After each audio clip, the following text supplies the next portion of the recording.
next speaker. This is a very timely topic today, especially given that this is election day, but just in general, the zeitgeist of what's going on around us with the gerrymandering and redistricting.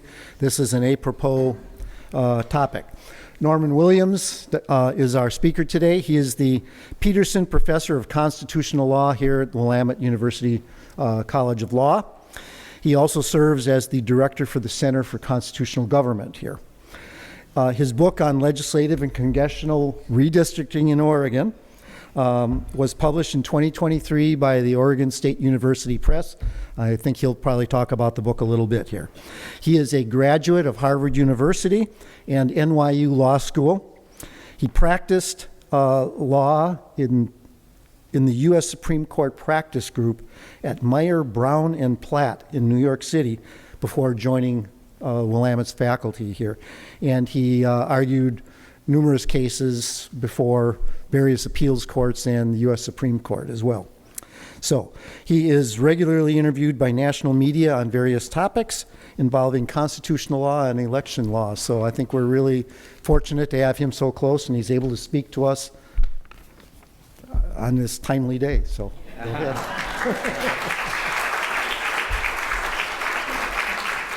Thank you, John, for that very kind introduction, and it's nice to see some friends here in the audience.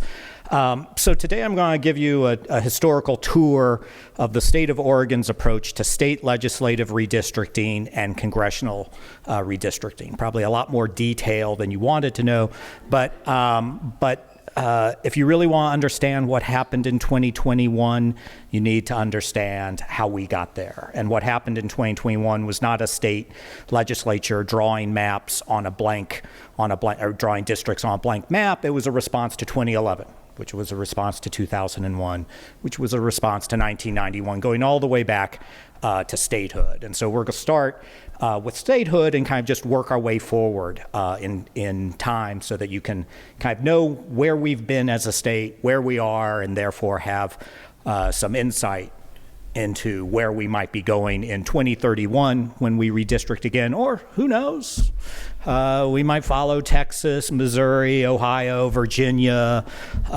maybe Indiana's lead and decide to do redistricting again in the short session next February. All right, so where are we going to start? We're going to start with the early history, with the original Oregon Constitution. The Constitution, it's drafted in 1857. It has a provision in there, Article 4, Section 6, if you want to look it up, that deals with, okay, how do you have legislative districts? We're going to have a bicameral legislature, a House and a Senate. We're going to, as we'll talk about later, we're going to cap those at 30 senators and 60 representatives. But how do we apportion those representatives and those senators? Who are going to be electing each of those? And Article 4, Section 6, as it was originally in the 1857 Constitution, says, hey, the legislature would be apportioned among the several counties according to the number of white population in each. So what does that mean? There are several features there that I highlighted. First of all, the race-conscious language, that it's the white population, not total population of the state. Admittedly, Oregon was not very racially diverse in 1857, but that makes that language just all the more striking, that the framers of the Oregon Constitution felt the need to insert that language in there. The other thing to notice is that we didn't draw districts like we do today. We simply said, all right, District 1 is going to be composed of these counties. And so the district lines followed the county lines. And the consequence of that is more populous counties got more representatives, more senators. So Marion and Lynn County, Marion, Salem, Lynn County, Albany, were the most populous counties at the time. Salem and Albany are bigger than Portland at statehood. And so Marion and Lynn both received 4 representatives. And by the way, that meant that if you resided in Marion County in 1859, 1860, 1861, you voted for 4 representatives because they were elected at large from the entire county. So it was a county-wide at-large election for those those 4 representatives. And 3 counties were so large that they actually got two senators. The flip side is true for Eastern Oregon and Southern Oregon, which are sparsely populated then and even now relative to Portland and the Willamette Valley. What do you do with, it didn't exist at statehood, but Malheur County, way there in southeastern Oregon. It doesn't have enough people in it to warrant 1 representative, let alone 1 senator. So what do? You create multi-county districts. And so you join Malheur with Baker, with Grant, with Lake. And so you create these multi-county districts that will be assigned 1 representative, 1 senator.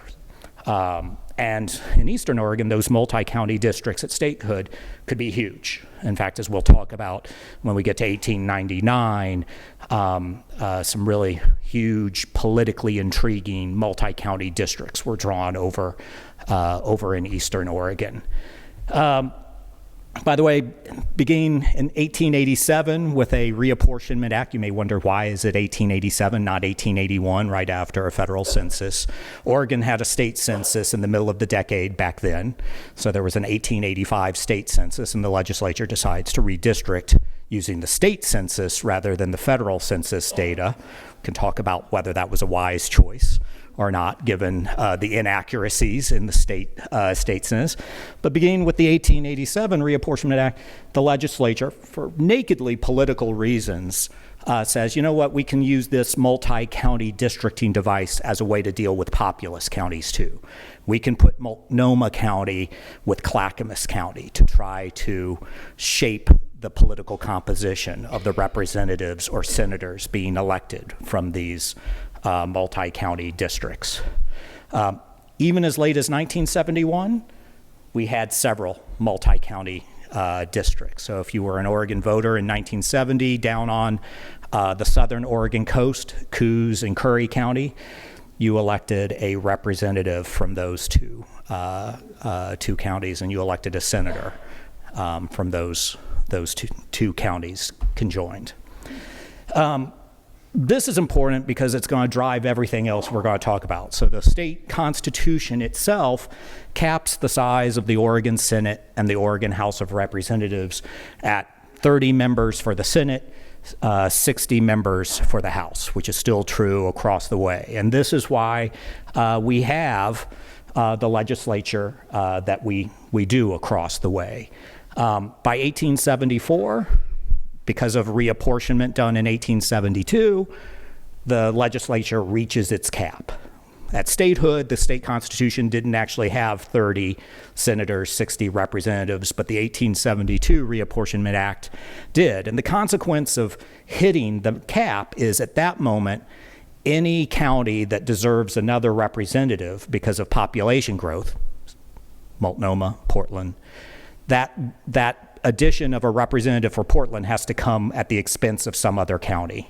So redistricting or reapportionment becomes a zero-sum game after 1872. And like any zero-sum game, the politicians get really worried about it. Those representatives and senators from Eastern Oregon, actually also here in the mid-Willamette Valley, worry that, oh, if Portland gets another representative or senator as a result of reapportionment, it might be my seat that gets eliminated in order to give Portland another representative or senator. So redistricting becomes extremely political, extremely controversial beginning in the 1870s. So anyone who thinks, oh, redistricting's only been controversial in the past 10 years, no. It's been controversial in Oregon for a century and a half. As a result of that controversy, the legislature just decides to thumb its nose at the requirement to reapportion on a regular basis. After it hits the cap, it only, between 1857 and 1952, and there's a reason I'm choosing 1952 as the time frame here, in that 80-year period, the legislature only reapportions itself 7 times, and by the way, most of those are minor. So 1887, bicameral, meaning both the House and the Senate are reapportioned on a statewide basis, arguably based on population. 1899, the same.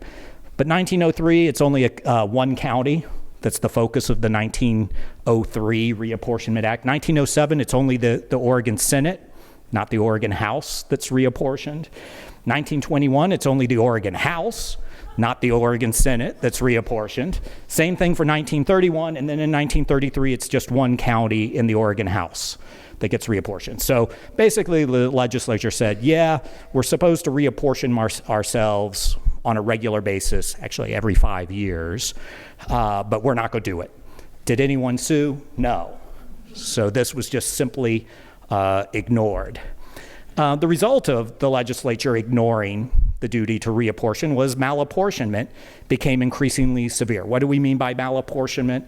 That means that you don't have the number of representatives or senators to track your population, that some counties get fewer representatives or senators than what their population entitles them to. Some get more. So by 1950, each representative in Portland, Multnomah County, represented 36,000 people and 78,000 people for the senators from the Multnomah County. Contrast that with Baker County out in eastern Oregon. Its 16,000 inhabitants received one senator, and Wallowa's 7,000 inhabitants received their own representative.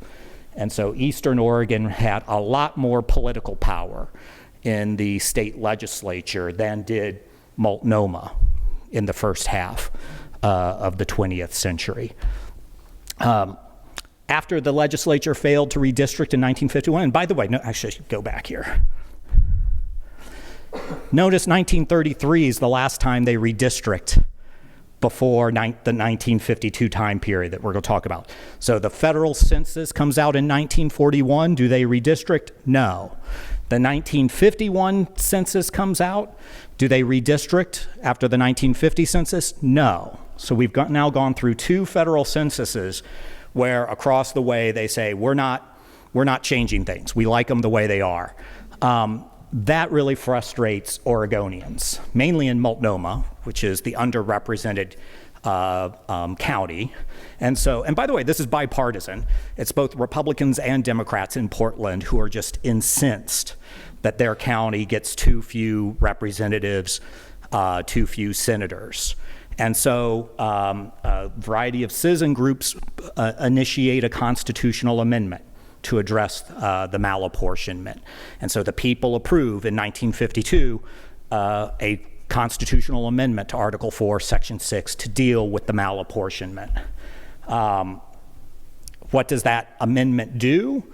The most important part is, hey, if the legislature fails to adopt a reapportionment plan by July 1st of the year following a federal census, the task of drawing those lines falls to the Secretary of State. Legislature, you have 6 months after the census data is made available for you to redistrict, but if you don't, it's going to be the Secretary of State who does it. That same amendment also says, hey, we want the Oregon Supreme Court to be able to enforce this.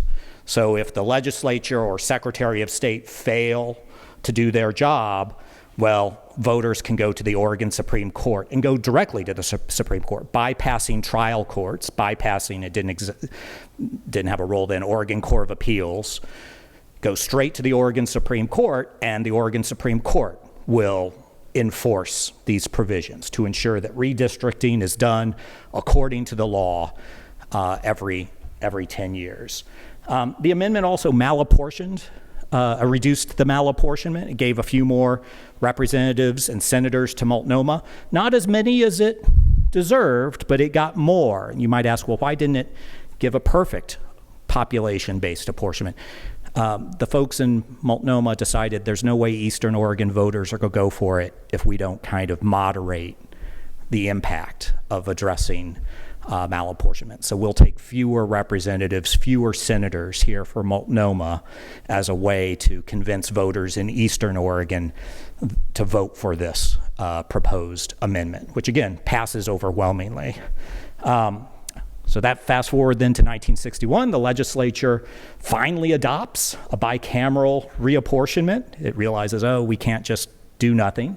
That's the first time since 1899 that the legislature has passed a full bicameral reapportionment. So basically almost 70 years had elapsed, 62 years. To comply with the cap on the legislature reduced the number of legislators for Multnomah and Lane County, also Jackson. Multnomah, so under the Senate formula, you just took the state population, you divided that by 30 for the Senate, 60 for the House. That was your ideal number. You then took the county population, divided it by that ideal number to figure out how many representatives, how many senators should that county get. And so Multnomah, if you do that math, had a Senate ratio of 8.868, which means it should have received 9 senators. There's a rounding up provision in Article 4, Section 6 at that time. Did it get 9 senators? No. The legislature only gives it 7 senators, and that prompts a lawsuit in the Oregon Supreme Court where the Oregon Supreme Court says, no, that's malapportioned to Multnomah's detriment. Multnomah's at least entitled to that 8th senator, to the whole number. All right, we don't know what to do with the fraction, the 0.868, but it at least gets its whole number there of 8 senators, and the court leaves it to the Secretary of State then to reapportion in compliance with that mandate. What does the Secretary of State do? He gives Multnomah his 8th senator, but ignores its major fraction. Says you don't get the 9th senator that your major fraction entitles you to. What happens next then? Well, in 1962, 1964, the U.S. Supreme Court launches what we call the reapportionment revolution, where the U.S. Supreme Court says the federal Constitution guarantees every voter one person, one vote rule, so that state legislatures must be apportioned nationwide according to population. You can't have malapportionment. Later, the Supreme Court clarifies it doesn't have to be perfect equality. Over the next 20 years, they basically adopt in a series of cases a 10% rule of thumb. A state legislative redistricting plan with a maximum deviation of more than 10% are presumptively unconstitutional. You may be asking, well, what's maximum population deviation? To calculate the maximum, and this is important for understanding malapportionment, even to this day, there's already threats of lawsuits in Texas about precisely this under their new congressional plan. To calculate the maximum population, you figure out, again, the ideal population of a district if it were drawn, perfectly, with perfectly equal populations. And you compare it to the actual plan. And so I'm just making up some numbers here using simple numbers because if you're like me, I don't like math. I went to law school for a reason, but somehow ended up in election law and redistricting law where a little bit of math does come in handy. So let's say, in this hypothetical state, each congressional district should have 100,000 people. But the actual plan has a district with 92,400 people, and another district has a population of 103,700. Right, so there's population variance. What do? You figure out the deviation for the smallest district, so 92,400 as compared to 100,000, that's a deviation of 7.6%, right? You do the same calculation for the overpopulated district, so 103,700, that's a deviation of 3.7% from an ideal 100,000 person district. And you just add those two percentages together, 7.6% plus 3.7%, that's 11.3%. And so this hypothetical districting plan here would have a maximum population deviation of 11.3%. Recall I told you that we have a 10% rule of thumb. So the U.S. Supreme Court would say that's malapportioned, unconstitutional in violation of the Equal Protection Clause. And again, this maximum population deviation is exactly how federal and state courts to this day engage in a malapportionment inquiry as to whether a districting plan is malapportioned or not. 1971, the legislature fails to produce a plan. Why? Because each house is controlled by a different party and they can't agree on it. So the task falls to the Secretary of State. What does the Secretary of State do? Well, we've had that reapportionment revolution. The U.S. Supreme Court has said, hey, you got to comply with one person, one vote. We can't do that with the county-based system anymore. There's no common denominator between Malheur County's population and Multnoma's. And so the Secretary of State realizes the only way we can draw equipopulous, meaning equal population districts, is to ignore county lines. I've got to start drawing single member districts. And that's the system all of you know. That's for the Oregon voters in the room, for that matter, Washington voters, any state. This is the system you know of single member districts where someone takes a map out and starts drawing lines on the map and saying, this is House District 1. Where those lines are don't correspond to the county boundaries any longer. And that's what Secretary of State Clay Myers did in 1971. And so this is the origin in Oregon of single-member legislative districts for the House and the Senate. The Secretary drew those districts in some questionable ways. The most notable was the African-American community in Northeast Portland, concentrated at that time because of housing discrimination in the Albina neighborhood of Portland. That's along Mississippi Avenue, for those of you who are kind of have experience with the Portland metro area. He divides that African-American community among 4 different districts to ensure that they are unable to elect any representative of their own choosing. They sue, by the way. In fact, a number of people sue, challenging the plan. The Oregon Supreme Court, though, upholds it, says we don't have jurisdiction to hear any of those challenges. Why? The Oregon Supreme Court says, well, there's no law telling the Secretary of State or legislature how to draw those lines. So there's no way for us to review it. It's in the Secretary of State, or for that matter, the legislature, if they'd done it, it's entirely within their discretion to choose how the lines are drawn. They have to make sure the populations are equal within that 10% buffer, but they can choose to draw the lines however they want. And so we, the Oregon Supreme Court, aren't going to police partisan gerrymandering, for instance. So what happens? 1979, the legislature's worried about what's going to happen in 1981. They decided to adopt a law governing how those lines are going to be drawn. This is the statute, by the way, that still exists.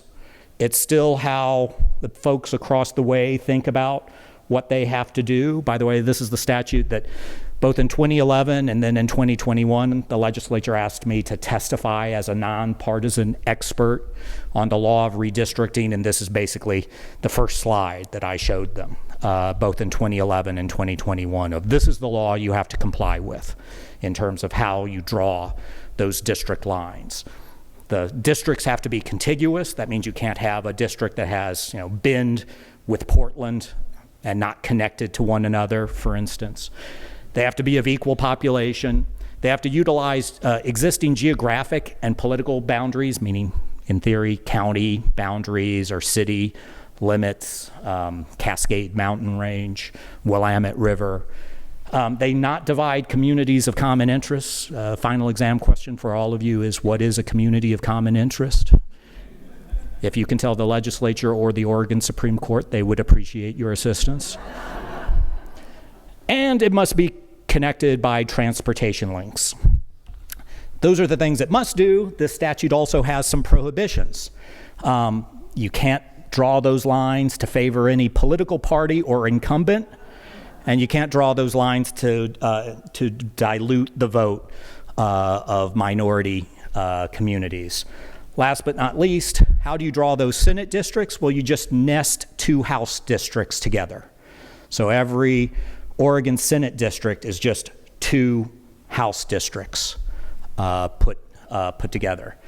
What happens in 1981 in the wake of that statute? The legislature adopts a plan, but the Oregon Supreme Court invalidates it on a kind of a technicality. There was one Senate district up in the West Hills of Portland, just west of downtown, where the new Senate district wasn't going to elect its new senator until 1984. The problem was the senator for the West Hills under the old act was leaving office in 1982. So for a 2-year gap, there would have been no state senator for the people in the West Hills of Portland. Oregon Supreme Court says, no, you can't do that. You can't have a situation where there's a community that doesn't have representation in both the Senate and the House here. Did they look at anything else? No. Wait, hold it.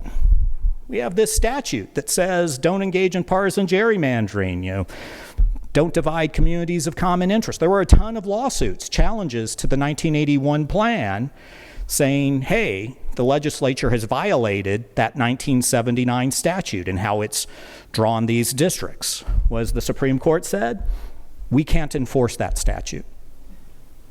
All we can do is enforce Article 4, Section 6. That redistricting statute is a statute. We can't review a state legislative redistricting plan for compliance with a mere statute. So all of those challenges to where you drew the lines, dismissed. We're not going to address them.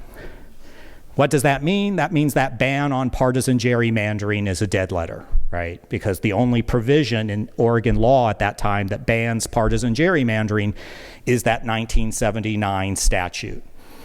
Well, if the Oregon Supreme Court says it doesn't have jurisdiction to enforce that statute, end of story. If you wanted to challenge a state legislative or congressional redistricting plan for violating the 1979 statute's ban on partisan gerrymandering, tough. The Oregon people don't like that. So in 1986, the people amend the state constitution yet again. They do a number of things, by the way. The 1986 constitutional amendment basically changes the language to what it is today. There's been one small tweak to it that's really minor that I'm happy to talk about if you want, but it's the language that guides them across the way today is the language that was adopted in 1986, which tries to address some of the flaws that all of a sudden became apparent in 1981. Most importantly, Article 4, Section 6, Sub 2 now provides that the Oregon Supreme Court can review redistricting plans for compliance with the Constitution and all law applicable thereto. Now, if you'd read that, you're like, well, that doesn't seem like a big deal. Actually, it is a big deal. Why? Because that makes the 1979 redistricting statute judicially enforceable.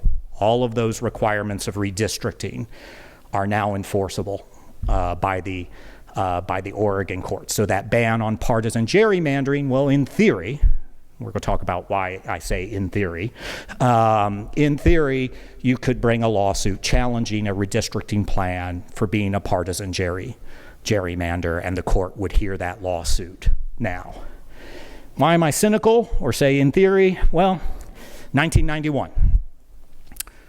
So the legislature, again, fails to adopt a plan, again, because the two parties each control a different house and the two houses can't agree.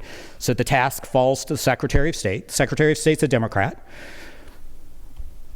Excuse me, no, he's a Republican. I'm jumping ahead in my mind to 2001. The court reviews the plan for compliance with the 1970 signed redistricting criteria. But here's the key thing. The review is extremely deferential. The Supreme Court says, hey, yeah, we have to review where the lines are drawn, but it's going to be a heavy burden of proof for you to persuade us that the legislature or Secretary of State has made a mistake. We're not going to second guess where the lines are actually drawn. And although there are over a dozen challenges made to the 1991 plan, the Supreme Court finds only two problems, neither of which deal with partisan gerrymandering. Due to an error made by the U.S. Census Bureau, there was a House district in Multnomah County that included some precincts down in Clackamas County. That violates the contiguity requirement because those islands down in Clackamas weren't connected territorially to the rest of the district. So a contiguity problem. Again, not the legislature's fault. It was just how the U.S. Census Bureau had made a mistake.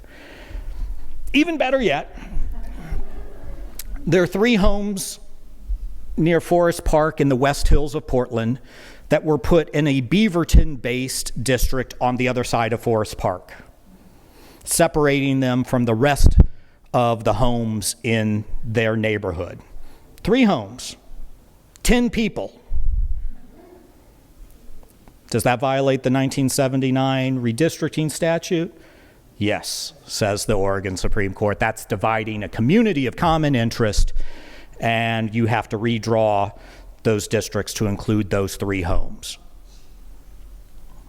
Partisan gerrymandering, yeah, there was some pretty strong allegations that the plan had been drawn with partisanship in mind. The court doesn't even discuss it.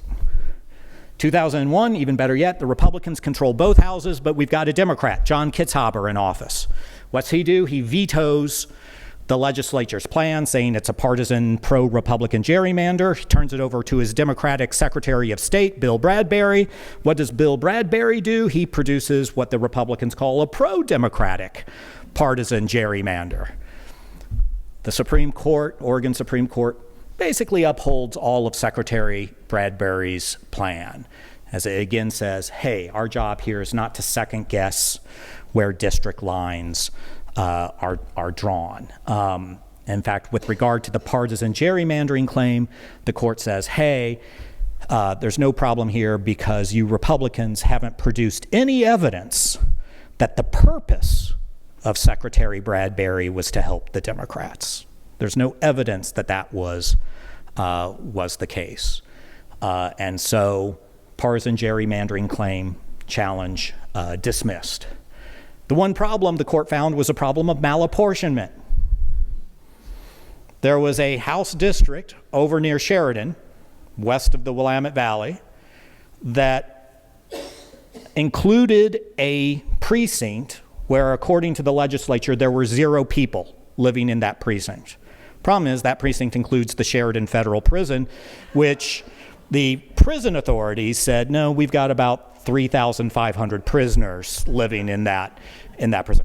Can they vote? No. Under Oregon law, prisoners incarcerated in prison are not entitled to vote, but the Oregon Supreme Court says, well, but they still are entitled to be counted for reapportionment purposes, so you need to redraw that district out there to account for the 3,500 federal prisoners. I snarkily say in my book, and by the way, if you want any more detail about any of the things I'm talking about, this is the book. It's available over, I think, in the Willamette bookstore. I snarkily say the prisoners of the Sheridan Federal Prison joined the 10 people in the 3 homes in the West Hills as the only successful litigants to challenge a redistricting plan in Oregon. A very odd confluence of people. 2011, legislature adopts the plan for the first time since 1981, 30 years. It's not challenged in court. No one sues. No one says it's a partisan gerrymander. Why not? Well, it's basically because it's a bipartisan gerrymander. What do we mean by bipartisan gerrymander? The 2 parties carved up the state into a bunch of safe Republican districts, appeasing the Republicans, and safe Democratic districts, appeasing the Democrats. So this is what we call a bipartisan gerrymander. It appeals to both parties because they just get a bunch of safe districts that they know they're going to win no matter how you vote. There was only 1 Senate district and 2 House districts in which there were a roughly equal number of Republicans and Democratic voters, meaning that they were competitive. So 29 Senate districts, I could tell you with almost 100% certainty as to which party was going to win those 29. 68 House districts, same thing. You know, the partisan composition of the Oregon legislature throughout the 2010s was baked into the cake in the 2011 redistricting plan, and that was true. The only times that seats flipped was when an incumbent left office and the party nominated someone who was just kind of off the rails and couldn't hold the seat for their party. Notice, however, you might ask, well, why is that constitutional? That 1979 redistricting statute doesn't require competitiveness. It doesn't require that the legislature draw the districts in a way that balances the number of Republicans and Democrats in each district. And so without a requirement that the legislature draw competitive districts, you can have this system in which a bipartisan gerrymander happens. What happened 4 years ago? The legislature adopts a plan during the middle of the lockdown and the pandemic. Like the 2011 plan, it's a bipartisan gerrymander. There's only one Senate district and 3 House districts that are going to be competitive under that plan. The rest of them are either safely Republican or safely Democratic. There are challenges to the plan. The Oregon Supreme Court, however, rejects a partisan gerrymandering claim made by the Republicans on the same ground as from 2001. Hey, Republicans, you haven't produced any evidence that there was a purpose to favor the Democrats in this plan. That's state legislative redistricting. We also have to talk about congressional redistricting, which is equally important. In fact, for some of you, maybe even more important. There are some differences regarding how the state legislature draws the congressional districts, both in terms of the law and how judicial challenges happen to them.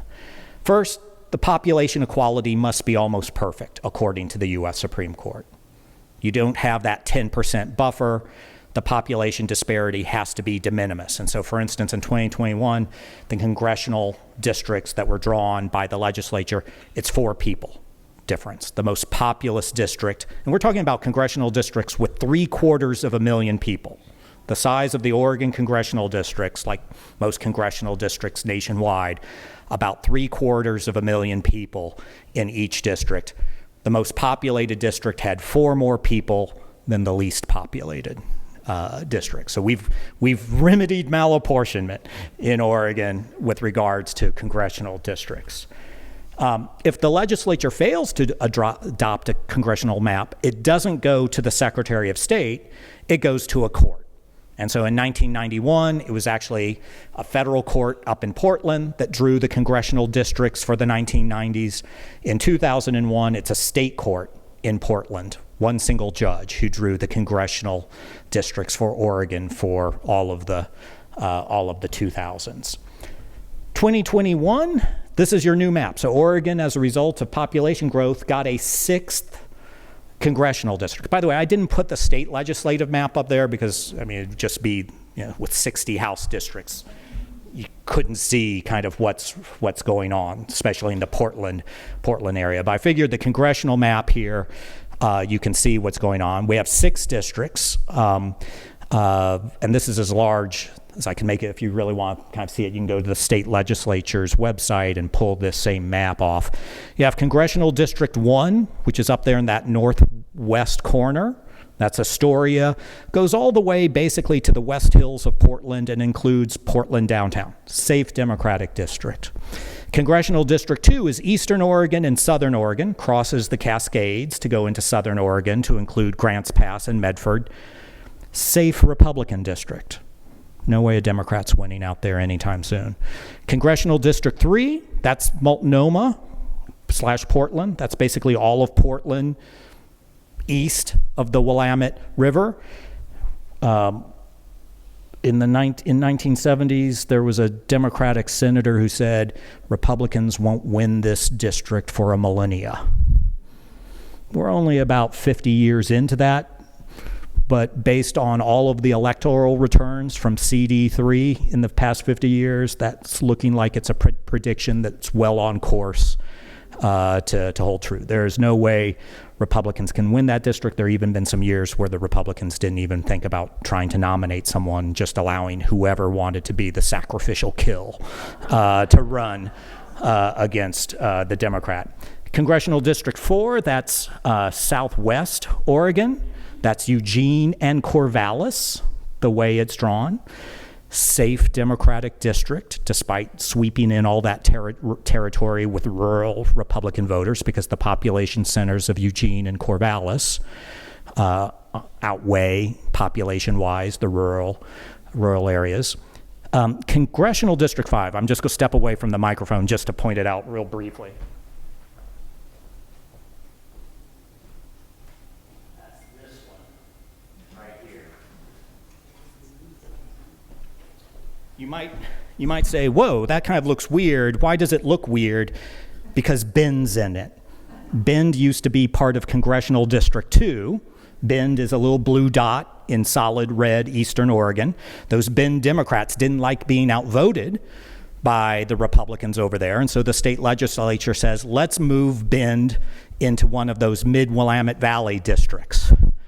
And so they drew Congressional District 5 to cross the Cascades to include Bend. And so Congressional District 5 goes from Bend, there in that kind of southeast corner of it, all the way through the Willamette Valley up to and including the southeastern suburbs of Portland and into Milwaukee, into Portland proper. We'll talk about the partisan composition of Congressional District 5 in a moment. It's going to be the most competitive, I'll tell you. And then the new one, Congressional District 6, which is where we are right now. That's just to the left of Congressional District 5. It basically goes from Salem, includes some, goes north, stretches into Tigard and Tualatin. Includes a little bit of Lake Oswego. So if you're a Salem voter, most likely you're in Congressional District 6. It's a safe Democratic district. Andrea Salinas isn't going anywhere if she doesn't want to. The legislature adopted that plan. Again, as I was just explaining, there are 4 safe Democratic seats, 1 safe Republican seat, and 1 weakly Democratic seat. That's Congressional District 5, the Bend to Oregon City.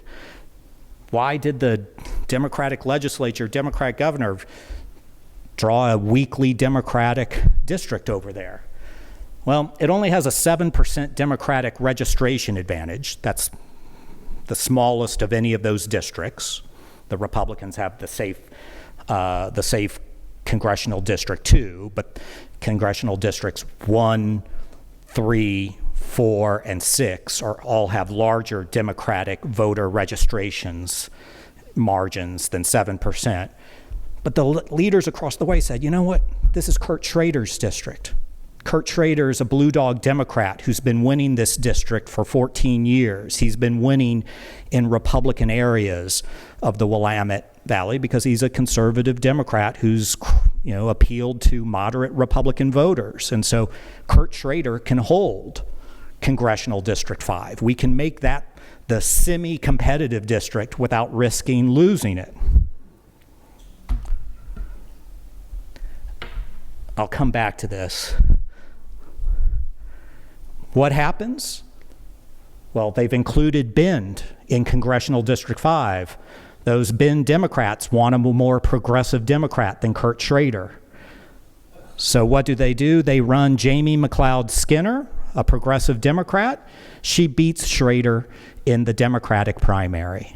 And then what happens? Republicans beat Jamie McLeod Skinner. Lori Chavez DeRemer carries Congressional District 5. Best laid partisan plans don't always go according to plan when those irksome voters decide to do something like vote for the candidate they really want without thinking whether they can hold the district for them in the general election. By the way, Lori, as you all know, last November, Lori Chavez DeRemer loses office because the Democrats retake that seat, producing the 5-to-1 split in Oregon's 6 congressional districts. The Republicans did challenge that map, by the way, as a partisan gerrymander, but a special 5-judge court said no to that partisan gerrymandering claim, said, hey, Democrats are going to win probably 5 of these seats, 5 of the 6, not because the plan was drawn intentionally to favor Democrats, see no evil, hear no evil, smell no evil, but because there are just more Democrats in Oregon than Republicans. And so with that, the partisan gerrymandering claim kind of went out the door, leaving a lot of us wondering, would there ever be a time in which either the Oregon Supreme Court or a different Oregon court would ever step up to the plate and say, no, this is a partisan gerrymander, this violates state law. We haven't seen it yet.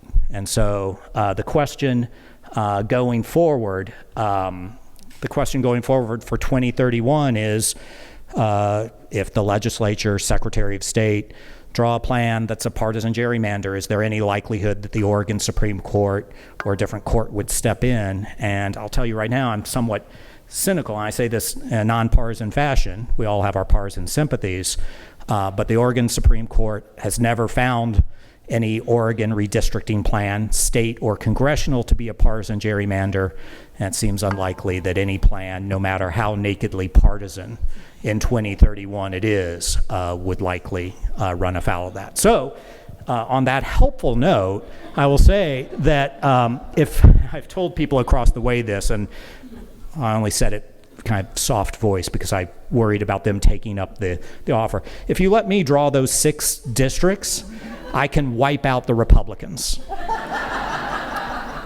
We can have 6 Democrats to countervail what Texas, Indiana, Ohio, Missouri have done. If the Republicans want to pay me a lot more money, I can draw those districts where at least 4, maybe 5 of the districts are Republican seats. And this is the takeaway I want you to all kind of take away from this, which is, given computer programming and big data, we can draw the districts knowing exactly which party will carry them. Both parties can do that. And so this is no longer a politically neutral process, if it ever was. This process can be as openly partisan and political as the powers that be want it to be, and that's why the court's refusal to really second guess or police partisan gerrymandering is really an open invitation for the folks across the way to draw the districts the way they want to. All right, well, thank you for your patience. Now, questions now.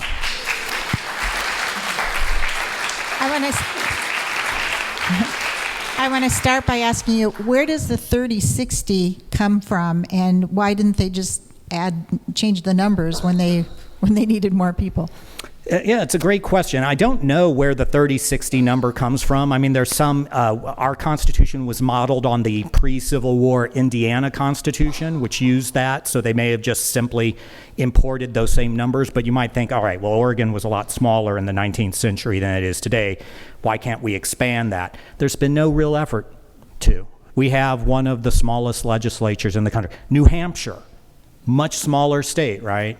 500 members of the state legislature there. If you want to call your New Hampshire senator, they will take your call because they don't represent that many more people other than you.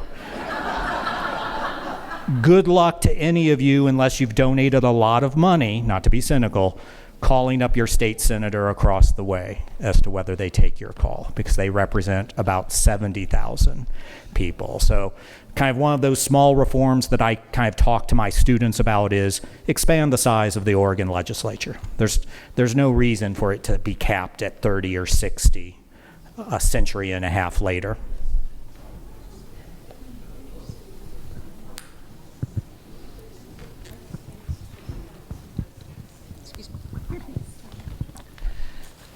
So when you talked about the Bend example, how it kind of worked against them eventually, it made me worried about the California plan. Do you think there's a chance that they're going to shoot themselves in the foot?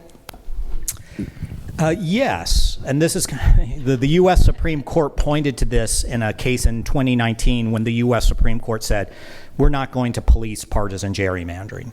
The U.S. Supreme Court, in a case called Rucho versus Common Cause, says, we, the federal courts, are not going to hear partisan gerrymandering claims. If you have a problem with that, go persuade the legislature to draw the districts better. Of course, the whole problem is they have no incentive to do so. But in the course of that case, the court basically said, well, you don't need to really worry about partisan gerrymandering because partisan gerrymandering can sometimes go off the rails. The best laid plans cannot happen. And the reason Chief Justice Roberts gave is, and I'll use Oregon example, if you let me draw those 6 districts with the mandate of make them all Democrat, at least 2, maybe 3 of those districts are going to be competitive, right? There are just not enough Democrats to go around to make 6 safe Democratic seats.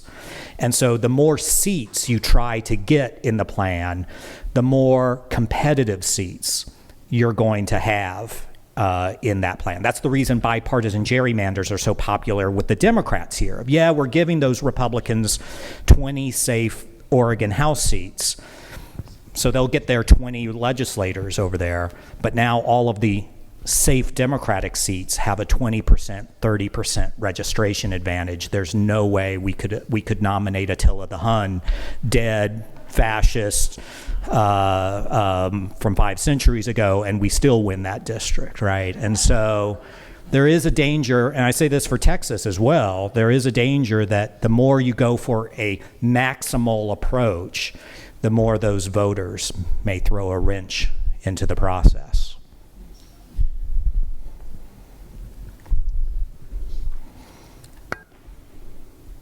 Ask a question. I'm Janet.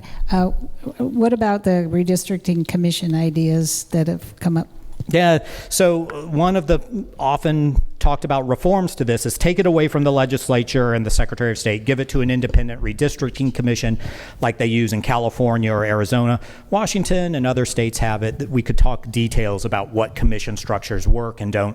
The commission idea is not new. That 1979 redistricting criteria statute that I talked about, that began as a redistricting commission proposal. Legislature says, no, we don't like the commission. We're not going to give up our power, but we'll just write this statute with these criteria. Good government groups such as the League of Women Voters and Common Cause here in Oregon have been trying to push redistricting commissions. It would have to be a constitutional amendment. The Oregon Attorney General, Ellen Rosenblum, basically prevented them from putting that on the ballot in 2024. They're going to try again for 2028, not for next year, it's best I know. And so there's a possibility that the 2028 ballot will have that. One thing I will tell you, though, is I do think they would be an improvement if you want to get partisanship out of the process, but they're not a panacea. Why do I say that? So what California and Arizona found is that they would hold these hearings around the state of like, tell us if you like that map. And ordinary voters, they thought, were showing up to say, no, you got to move that line 5 blocks east, or you got to move that line 7 blocks.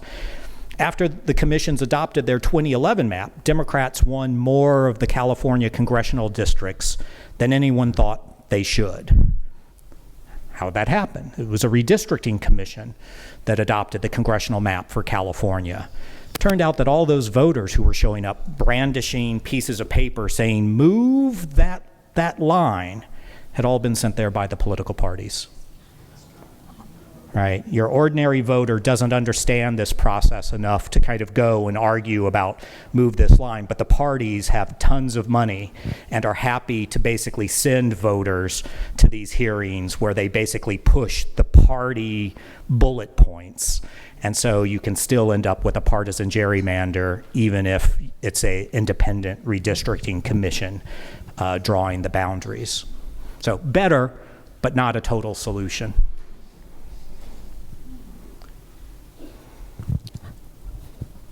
Hi, my name's Michelle, and this is kind of way over my head, but I'm trying to grasp it.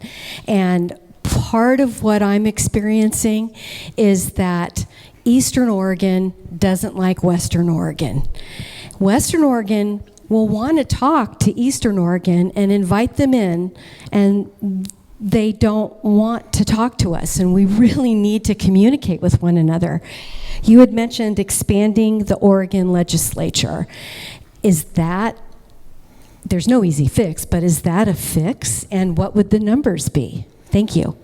No, it's a good question. Let me give you a tangent real fast to kind of double down on the premise of your question.